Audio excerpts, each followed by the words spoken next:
All right, Congresswoman Alexandria Ocasio-Cortez and other Democrats unveiling their radical, extreme Green New Deal today to address what she calls catastrophic climate change.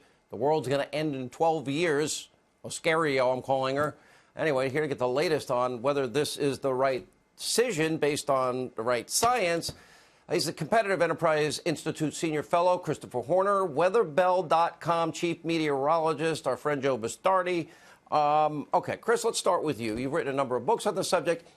If we're going to demand every business and house in the country be rebuilt, if we're going to offer free college, free housing, free health care, free retirement, free, everything's free. And the reasoning is the Earth's going to end in 12 years, so we'll do this in 10 years with only 2 years to benefit from it. That's going to cost trillions and trillions and destroy capitalism, the energy, healthcare industries, and so many others. Good idea? Right, because it's worked not in those places President Obama used to tell us to look to see how it would work out when he tried baby steps toward this wrenching transformation of society, as Al Gore called it.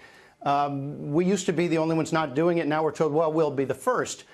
You'll see this plan opens with the alarmist liturgy, but then it reels off page after page of what you noted, this progressive boilerplate about guaranteed income and so on for those unwilling to work. There's no mention of a climate impact. There's no mention of a change in temperature, which is the flag it sails in under, but there's no one who actually claims it would impact the climate.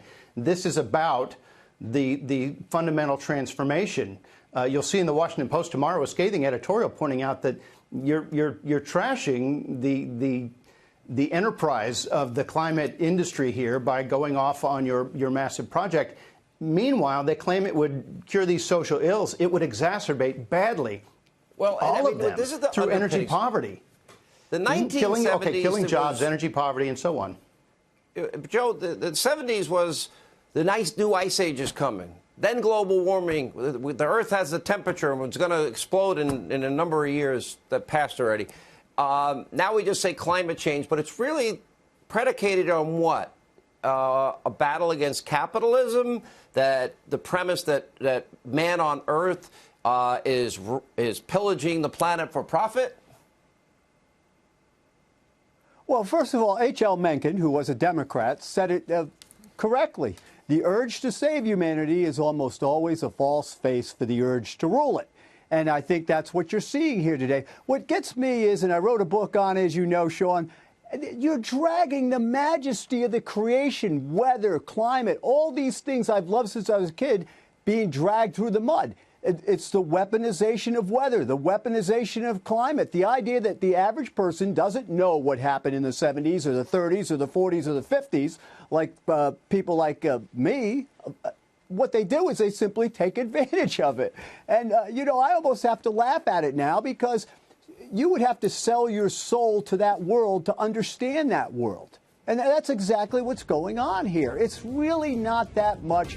Look, I understand the CO2 feedback argument, but the oceans have 99.9% of the heat capacity of the entire system. If the ocean's cyclically warm, the air cyclically warms. When the ocean's cool, the air will cool. Well, the last thing I got to say this, Joe. It's actually a pretty simple relationship.